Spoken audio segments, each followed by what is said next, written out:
إن الحمد لله نحمده ونستعينه ونستغفره ونعوذ بالله من شرور أنفسنا ومن سيئات أعمالنا من يهده الله فلا مضل له ومن يضلل فلا هادي له وأشهد أن لا إله إلا الله وحده لا شريك له وأشهد أن محمدا عبده ورسوله اللهم صل على محمد وعلى آل محمد كما صليت على إبراهيم وعلى آل إبراهيم إنك حميد مجيد اللهم بارك على محمد وعلى آل محمد كما باركت على إبراهيم وعلى آل إبراهيم إنك حميد مجيد أما بعد فإن خير الحديث كتاب الله وخير الهدي هدي محمد صلى الله عليه وسلم وشر الأمور محدثاتها وكل محدثة بدعة وكل بدعة ضلالة وكل ضلالة في النار. أعوذ بالله من الشيطان الرجيم. يا أيها الذين آمنوا اتقوا الله حق تقاته ولا تموتن إلا وأنتم مسلمون. يا أيها الناس اتقوا ربكم الذي خلقكم من نفس واحدة وخلق منها زوجها وبث منهما رجالا كثيرا ونساء واتقوا الله الذي تساءلون به والأرحام إن الله كان عليكم رقيبا. يا أيها الذين آمنوا اتقوا الله وقولوا قولا سديدا يصلح لكم أعمالكم ويغفر لكم ذنوبكم ومن يطع الله ورسوله فقد فاز فوزا عظيما. عزیز القدر بھائیو اور دوستو، قرآن مجید اللہ رب العزت کا کلام ہے جسے اللہ رب العزت نے اپنے مقرب بندے اور فرشتے حضرت جبریل امین علیہ السلام کے ذریعے اپنے سب سے پیارے پیغمبر حضرت محمد صلی اللہ علیہ وسلم پر نازل فرمایا. وَإِنَّهُ لَتَنزِيلُ رَبِّ الْعَالَمِينَ نَزَلَ بِهِ الرُّوحُ الْأَمِينُ عَلَى قَلْبِكَ لِتَكُونَ مِنَ الْمُنذِرِينَ. یہ اللہ رب العزت کی طرف سے نازل شدہ کتاب ہے جس کو الروح الامین یعنی حضرت جبریل علیہ السلام لے کر نازل ہوئے علی قلبک، اور انہوں نے اس کتاب کو اے محمد صلی اللہ علیہ وسلم آپ کے دل پہ اتارا لتکون من المنذرین، تاکہ آپ ڈرانے والے لوگوں میں سے بن جائیں. میرے بھائیو، یہ اللہ رب العزت کا کلام کس لیے نازل کیا گیا ہے؟ اس لیے کہ ہم اس کو پڑھیں، اس کی تلاوت کریں اور اس میں تدبر کریں، اس میں غور و فکر کریں. کتاب انزلناہ الیک مبارک، یہ وہ کتاب ہے جس کو ہم نے نازل کیا. اس کتاب کے شرف کے لیے اور اس کے اونچے مقام کے لیے اتنی بات ہی کافی ہے کہ اس کتاب کو نازل کس نے کیا؟ اللہ رب العالمین نے. انزلناہ، ہم نے اس کو نازل کیا. مبارکن، یہ بڑی بابرکت کتاب ہے. لیدبروا آیاتہ، اس لیے نازل کیا کہ یہ اس کے اندر، اس کی آیات کے اندر تدبر کریں اور غور و فکر کریں. افلا یتدبرون القرآن ام علی قلوب اقفالها، کیا یہ قرآن مجید کے اندر تدبر نہیں کرتے یا ان کے دلوں پہ تالے پڑے ہوئے ہیں؟ میرے عزیز بھائیو، قرآن مجید اللہ رب العزت کی بڑی جامع کتاب ہے اور اس کی ایک ایک آیت کے اندر، ایک ایک لفظ کے اندر بڑے معانی چھپے ہوئے ہیں اور بہت بڑے مقاصد بیان کیے گئے ہیں. آج کے خطبہ جمعہ میں ہم قرآن مجید کی صورتوں میں سے ایک چھوٹی سی صورت، اس کی تفسیر آپ کے سامنے بیان کریں گے، اور وہ صورت ہے سورۃ الماعون، جس کو ہم دن اور رات میں کئی مرتبہ پڑھتے ہوں گے اور کئی مرتبہ سنتے بھی ہوں گے. یہ سورۃ الماعون کیا ہے اور اس کے اندر اللہ رب العزت نے کن باتوں کا ذکر فرمایا اور اللہ رب العزت نے کن چیزوں کی نصیحت کی؟ آئیے ذرا ہم اس سورت کی تفسیر ذکر کر کے یہ سب کچھ جاننے کی کوشش کرتے ہیں. اللہ نے فرمایا بسم اللہ الرحمن الرحیم ارأیت الذی یکذب بالدین، کیا آپ نے دیکھا ہے اس شخص کو کہ جو جزا کا انکار کرتا ہے، جزا کو جھٹلاتا ہے، یعنی جزا اور سزا کے دن کو جھٹلاتا ہے. کیا آپ نے دیکھا اس کو؟ اور یہ جو اس سورت کے شروع میں اللہ رب العزت نے جو اسلوب اختیار فرمایا سوال کا، استفہام کا، ارأیت، کیا آپ نے دیکھا ہے اس شخص کو کہ جو جزا اور سزا کے دن کو جھٹلاتا ہے؟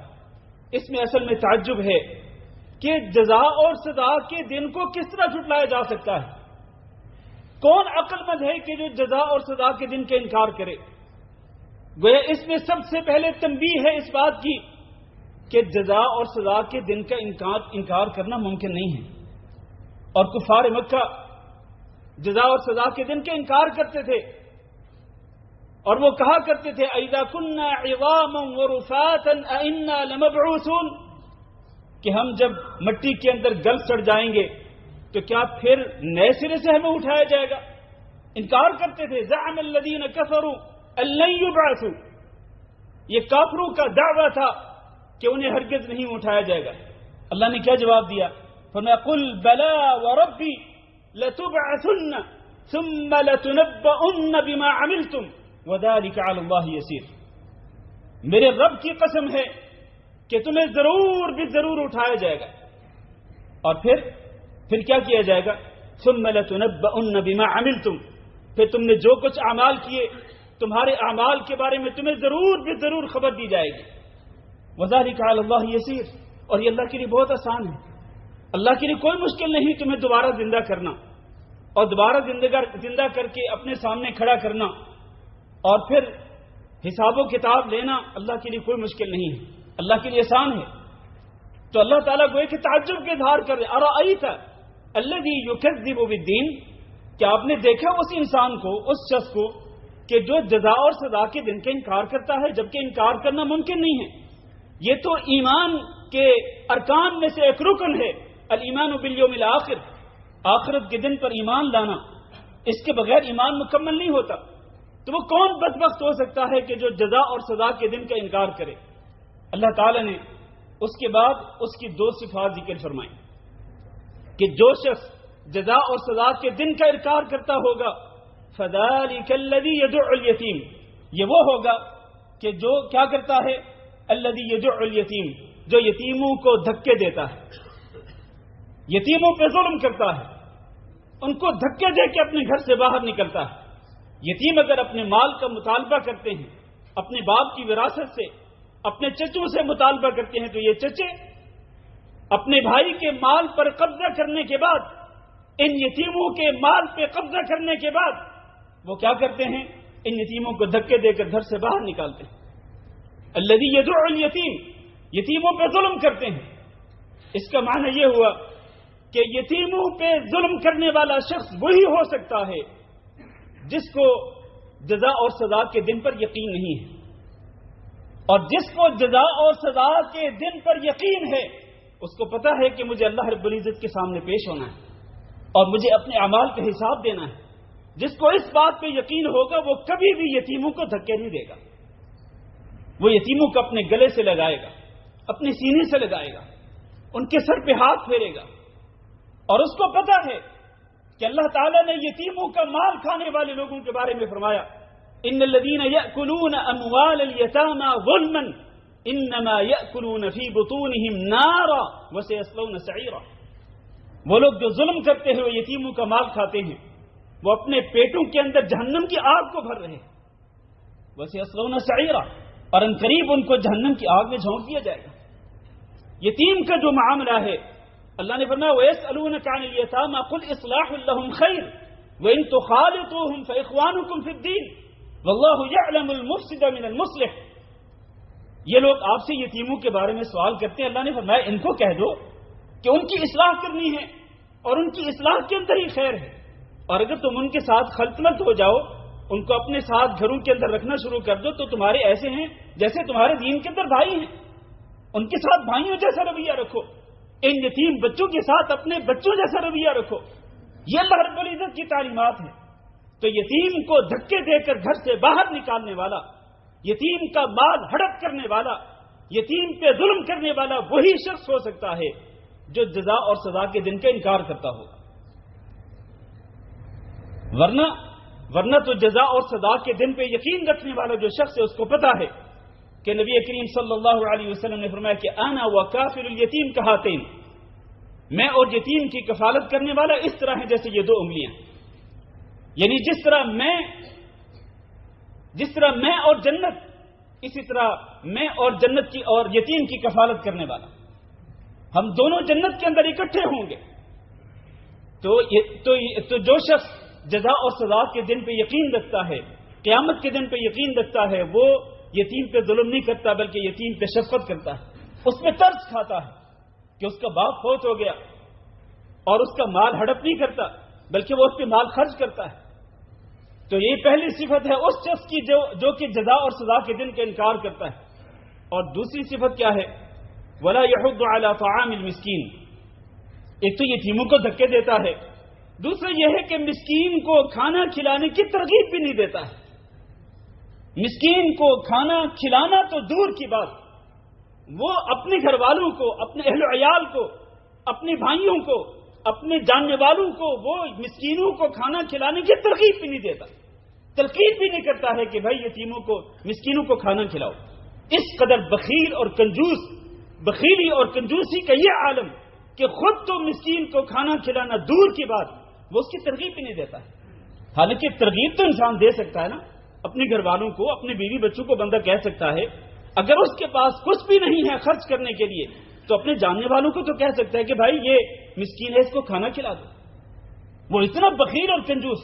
اور میرے بھائیوں، یہ حالت اس انسان کی ہوتی ہے، میری بات توجہ سے سننا، یہ حالت اس انسان کی ہوتی ہے کہ جو شخص جزا اور سزا کے دن پہ یقین نہیں رکھتا، اس کے دل میں بے رحمی پیدا ہو جاتی ہے، اس کا دل سنگ دل ہو جاتا ہے، پتھر دل بن جاتا ہے، اس کے دل سے پھر ترس ختم ہو جاتا ہے، اس کے دل سے رحمت کے جذبات ختم ہو جاتے ہیں، پھر وہ یتیموں کو بھی دھکے دیتا ہے اور مسکینوں کو کھانا کھلانے کی ترغیب تک نہیں دیتا ہے، جبکہ مسکینوں کو کھانا کھلانا یہ بہت بڑا عمل ہے۔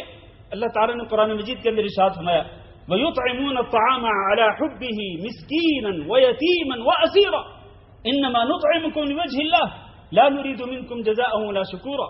اہل ایمان وہ ہوتے ہیں کہ جو کھانا کھلاتے ہیں، کس کس کو کھانا کھلاتے ہیں؟ مسکین کو بھی کھانا کھلاتے ہیں، یتیم کو بھی کھانا کھلاتے ہیں، قیدی کو بھی کھانا کھلاتے ہیں، اور وہ کہتے ہیں زبان سے کہ ہم جو تمہیں کھانا کھلا رہے ہیں نا، ہمیں تم سے کچھ بھی نہیں چاہیے اور ہمیں تمہاری طرف سے تعریف بھی نہیں سننی ہے۔ انما نطعمکم لوجہ اللہ، ہم تو صرف تمہیں اللہ رب العزت کی رضا کے لیے کھانا کھلاتے ہیں۔ اللہ رب العزت کی رضا کے لیے کھانا کھلانا یہ بہت بڑی بات ہے۔ اللہ رب العزت نے ارشاد فرمایا فَلَاقْتَحَمَ الْعَقَبَةَ وَمَا أَدْرَاكَ مَا الْعَقَبَةُ فَكُّ رَقَبَةٍ أَوْ إِطْعَامٌ فِي يَوْمٍ ذِي مَسْغَبَةٍ يَتِيمًا ذَا مَقْرَبَةٍ أَوْ مِسْكِينًا ذَا مَتْرَبَةٍ۔ یہ ایک مشکل وادی ہے، یہ ایک مشکل گھاٹی ہے کہ انسان پیسہ خرچ کر کے غلاموں کو رہائی دلائے، غلاموں کو آزاد کروائے، اور وہ اس دن کھانا کھلائے جس دن بھوک کا عالم ہو، وہ مسکین کو بھی کھانا کھلائے اور یتیم کو بھی کھانا کھلائے۔ یہ مشکل گھاٹی ہے، کیونکہ پیسہ خرچ کرنا بڑا مشکل کام ہے۔ انسان کے دل کے اندر پیسے کی محبت بڑی شدت کے ساتھ رکھی گئی، وَإِنَّهُ لِحُبِّ الْخَيْرِ لَشَدِيدٌ، سختی کے ساتھ مال سے محبت کرنے والا انسان اس لیے پیسہ خرچ کرتے ہوئے گھبراتا ہے، حالانکہ اللہ رب العزت نے وعدہ فرمایا مَا أَنفَقْتُم مِّن شَيْءٍ فَهُوَ يُخْلِفُهُ وَهُوَ خَيْرُ الرَّازِقِينَ، جو بھی مال خرچ کرو گے اللہ اس کی جگہ پہ اور مال دے دے گا، اور وہ بہترین رزق دینے والا ہے۔ لہذا انسان کو مسکینوں کو کھانا کھلاتے ہوئے، یتیموں کو کھانا کھلاتے ہوئے، فقراء اور محتاجین کو کھانا کھلاتے ہوئے کبھی بھی گھبرانا نہیں چاہیے کہ میں کھانا کھلاؤں گا پیسہ چلا جائے گا، پیسہ کم ہو جائے گا۔ ہرگز نہیں، پیسہ کم نہیں ہوگا بلکہ آپ کا پیسہ اور بڑھ جائے گا، آپ کے پیسے کے اندر، آپ کے رزق کے اندر اور زیادہ برکت آئے گی، آپ کی اپنی زندگی کے اندر، آپ کے اہل و عیال کے اندر، گھر کے اندر برکت آئے گی، اس لیے کہ آپ دوسروں پہ ترس کھاتے ہیں، آپ دوسروں پہ ترس کھائیں گے اللہ آپ پہ ترس کھائے گا۔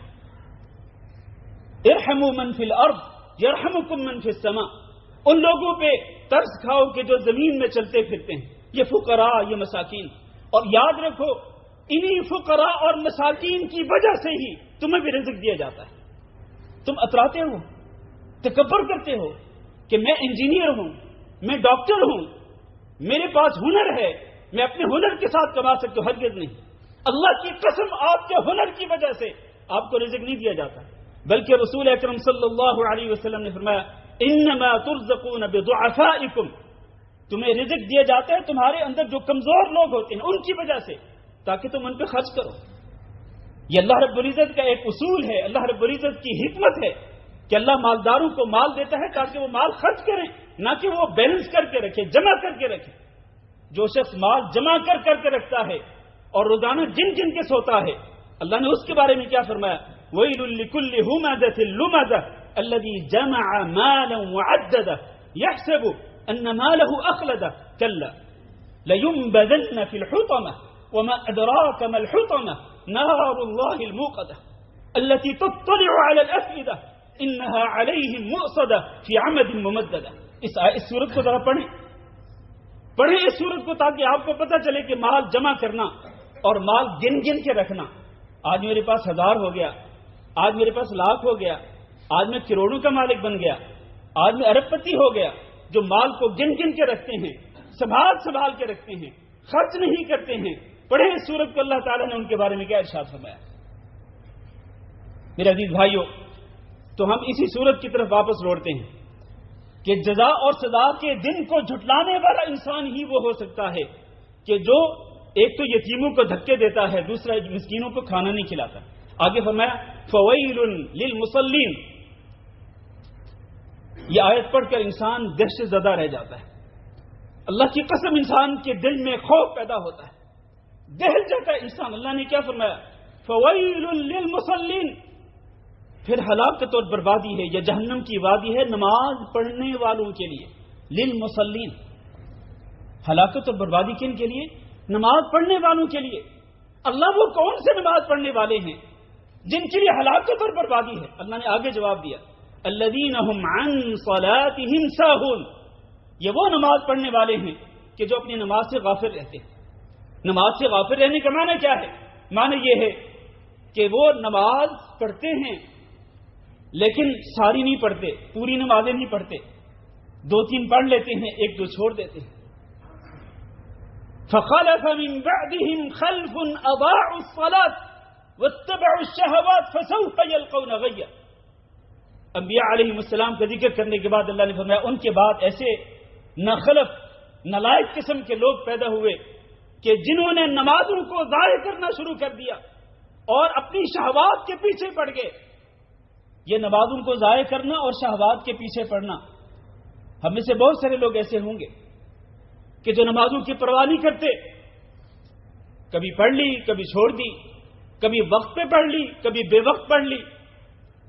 تو جو لوگ اس قسم کے ہوتے ہیں اور اپنی شہوات کے پیچھے پڑے رہتے ہیں، اللہ نے ان کے بارے میں فرمایا فسوف یلقون غیا، ان قریب جہنم کے اندر ان کو جھونک دیا جائے گا والعیاذ باللہ۔ میرے عزیز بھائیوں، نمازوں کو ضائع کرنا بہت بڑا گناہ ہے، اور نمازوں کو بے وقت ادا کرنا یہ بھی بہت بڑا گناہ ہے۔ فجر کی نماز کے وقت بہت سے لوگ سوئے رہتے ہیں اور نماز کی پرواہ نہیں کرتے، جب ڈیوٹی کرنے کے لیے جانا ہوتا ہے اس وقت اٹھتے ہیں، پھر تیاری کرتے ہیں، پھر کئی تو نماز پڑھ لیتے ہیں اور پھر ڈیوٹی پہ جاتے ہیں، اور کئیوں کو کوئی پرواہ نہیں ہوتی، بغیر نماز پڑھے ڈیوٹی پہ چلے جاتے ہیں۔ یہ ان نمازیوں کے لیے، ان نماز پڑھنے والوں کے لیے اللہ نے فرمایا کہ ان کے لیے تباہی، ہلاکت اور بربادی ہے، اور ان کے لیے جہنم کی ایک وادی ہے جس کا نام ویل ہے۔ اس لیے میرے بھائیوں، نمازوں کے معاملے کے اندر، اور میں اپنی ماؤں بہنوں کو بھی کہوں گا، نمازوں کے معاملے کے اندر غفلت نہ کریں، مجرمانہ طور پر سستی مت کریں، بلکہ تمام نمازیں پابندی کے ساتھ پڑھیں۔ کان آخر کلام النبی صلی اللہ علیہ وسلم الصلاۃ الصلاۃ وما ملکت ایمانکم، یہ نبی صلی اللہ علیہ وسلم کی امت کے لیے آخری وصیت ہے۔ لوگوں نماز پڑھتے رہنا، لوگوں نماز کو نہ چھوڑنا، اور وہ لوگ جو تمہارے ماتحت کام کرتے ہیں ان کی حق تلفی نہ کرنا، یہ میرے اور آپ کے پیارے نبی صلی اللہ علیہ وسلم کی وصیت ہے۔ فویل للمصلین الذین هم عن صلاتهم ساہون، اس کا ایک معنی یہ بھی ہے کہ نماز پڑھتے ہیں لیکن نماز کو اتنا لیٹ کر دیتے ہیں کہ اس کے بالکل آخری وقت میں پڑھتے ہیں، جس طرح نبی صلی اللہ علیہ وسلم نے منافق کے بارے میں فرمایا تلک صلاۃ المنافق، کہ وہ نماز منافق کی نماز ہے کہ جو عصر کی نماز بر وقت نہیں پڑھتا، بیٹھا رہتا ہے، جب سورج بالکل غروب ہونے لگتا ہے حتیٰ کہ وہ شیطان کے دو سینگوں کے درمیان پہنچ جاتا ہے تو پھر اٹھتا ہے، پھر جلدی جلدی 4 ٹھونگے مارتا ہے اور پھر نماز پڑھ کے فارغ ہو جاتا ہے۔ یہ منافق کی نماز ہے۔ عصر کی نماز کو بر وقت ادا کرنا چاہیے، اسی طرح باقی تمام نمازوں کو بر وقت ادا کرنا چاہیے۔ اللہ کے نبی صلی اللہ علیہ وسلم سے پوچھا کہ میں احب الاعمال الی اللہ، اللہ کو جو سب سے زیادہ محبوب اعمال ہیں وہ کون سے ہیں؟ آپ نے فرمایا الصلاۃ لوقتھا، وقت پہ نماز پڑھنا۔ یہ نبی صلی اللہ علیہ وسلم کے فرمان کے مطابق اللہ کو سب سے زیادہ پیارا عمل ہے۔ اور ہم کمپیوٹر کھول کے اور جناب موبائل چلا کر یا گیمیں کھیل رہے ہیں یا کوئی پروگرام دیکھ رہے ہیں یا کوئی اور چیز دیکھ رہے ہیں یا سن رہے ہیں یا اپنے گھر کے اندر بیٹھے ہیں، اپنی دکان پہ بیٹھے ہیں، کاروبار میں بیٹھے ہیں، جاب کر رہے ہیں، نماز کی کوئی پرواہ نہیں۔ جب نماز کا وقت بالکل نکلنے والا ہوتا ہے فٹافٹ اٹھتے ہیں، پھر فٹافٹ کھٹاکھٹ وضو کیا اور نماز پڑھ لی۔ تلک صلاۃ المنافق، یہ منافق کی نماز ہے۔ اور پھر اس کے اندر وہ لوگ بھی شامل ہیں کہ جو ریاکاری کرتے ہیں، الذین هم یراؤون، جو نماز پڑھتے ہیں لیکن لوگوں کو دکھلانے کے لیے۔ یہ کون لوگ ہوتے ہیں؟ یہ منافق لوگ ہوتے ہیں۔ اللہ نے فرمایا اذا قاموا الى الصلاة قاموا كسالى يراؤون الناس ولا يذكرون الله الا قليلا۔ یہ منافق کی صفت ہے کہ جب نماز کے لیے کھڑے ہوتے ہیں سستی کے ساتھ کھڑے ہوتے ہیں اور لوگوں کو دکھلاوے کے لیے نماز پڑھتے ہیں اور نماز کے اندر بہت کم اللہ کا ذکر کرتے ہیں۔ اس لیے میرے بھائیو، ہماری نمازیں اس قسم کی نہیں ہونی چاہیے۔ ہماری نمازیں اس طرح ہونی چاہیے کہ ہم تمام نمازیں پابندی کے ساتھ پڑھیں اور ہر نماز کو اللہ رب العزت کے حکم کے مطابق ادا کریں، اس کی شروط کے ساتھ، اس کے آداب کے ساتھ، اس کے احکام کے ساتھ، اور خشوع و خضوع کے ساتھ نماز پڑھیں، اللہ کی محبت کے ساتھ نماز پڑھیں، سستی کے ساتھ نہیں، کاہلی کے ساتھ نہیں، بر وقت نمازیں ادا کریں۔ نمازوں کے اندر سستی کرنا جو ہے یہ بہت ہی خطرناق ہے۔ اللہ نے فرمایا فویل للمصلین الذین هم عن صلاتهم ساہون الذین هم یراؤون، ریاکاری کرنے والے قیامت کے دن آئیں گے اور ان کے پاس پہاڑوں جیسے بڑے بڑے اعمال ہوں گے، لیکن فجعلناہم ہباء منثورا، ہوا میں اڑتے ہوئے چھوٹے چھوٹے ذرات کی طرح اللہ ان کی پہاڑوں جیسی نیکیوں کو اڑا دے گا۔ ان اخوف ما اخاف علیکم الشرک الاصغر، سب سے زیادہ مجھے تم پر جس چیز کا خوف ہے وہ شرک اصغر ہے۔ قالوا وما هو الشرك الاصغر قال الرياء، فرمایا کہ پوچھا گیا کہ شرک اصغر کیا ہے؟ آپ نے فرمایا کہ وہ ریاء ہے۔ قیامت کے دن لوگ آئیں گے، اللہ تعالیٰ ریاکاری کرنے والوں کو کہے گا کہ جاؤ ان کے پاس جن کے لیے تم ریاکاری کرتے تھے، جاؤ دیکھو ان کے پاس تمہیں تمہارے اعمال کا کوئی بدلہ ملتا ہے۔ یعنی ان کے پاس جائیں گے، ظاہر ان کے پاس ان کو ان کے اعمال کا کچھ بھی بدلہ نہیں ملے گا۔ وَيَمْنَعُونَ الْمَاعُونَ، آخری صفت یہ ہے، یہ جزا اور سزا کے دن کو جھٹلانے والے لوگوں کی آخری صفت یہ ہے کہ وہ جو عام استعمال کی چیزیں ہوتی ہیں وہ ان کو بھی روکتے ہیں۔ اس قدر بخل اور کنجوسی کا مظاہرہ کرتے ہیں کہ عام استعمال کی جو چیزیں ہوتی ہیں گھروں کے اندر یا انسان کے اپنے پاس جو چیزیں ہوتی ہیں، مثال کے طور پر ایک بندے کے پاس پین ہے، ایک بندے کو ضرورت پڑ گئی کہ مجھے پین دے دو، میں کچھ لکھنا چاہتا ہوں، ایک فارم فل کرنا چاہتا ہوں، یہ اتنا کنجوس اور بخیل ہے کہ وہ پین بھی نہیں دیتا ہے، یا اس کے پاس کوئی پیپر ہے لکھنے کے لیے پیپر نہیں دیتا ہے۔ گھروں کے اندر برتن ہوتے ہیں، پڑوسیوں کو ضرورت پڑ گئی برتنوں کی، برتن نہیں دیتے ہیں۔ اس طرح عام استعمال کی چیزوں کو روکنا، بخیلی اور کنجوسی کرنا، یہ اس شخص کی صفت ہے کہ جو جہنم کے جو جزا اور سزا کے دن کا انکار کرتا ہے، اس کو جھٹلاتا ہے۔ میرے عزیز بھائیوں، ہمیں ان چاروں صفات سے بچنا ہے، نہ تو یتیموں کو دھکے دینے ہیں اور نہ ہی اس طرح کرنا ہے کہ ہم مسکینوں کو کھانا کھلانے کی ترغیب بھی نہ دیں، بلکہ ہمیں یتیموں پہ شفقت کرنی ہے اور ہمیں یتیم اور مسکینوں کو کھانا کھلانا بھی ہے، اس کی ترغیب بھی دینی ہے، اور نمازیں بر وقت ادا کرنی ہیں، اور اسی طرح عام استعمال کی چیزیں جن سے عام لوگوں کو فائدہ ہو سکتا ہے ان میں بھی کبھی کنجوسی اور بخیلی نہیں کرنی ہے۔ میں نے جو کچھ ذکر کیا ہے اللہ تعالیٰ مجھے اور آپ کو سب کو عمل کرنے کی توفیق دے۔ استغفر اللہ لی ولکم ولسائر المسلمین فاستغفروہ انہ هو الغفور الرحیم۔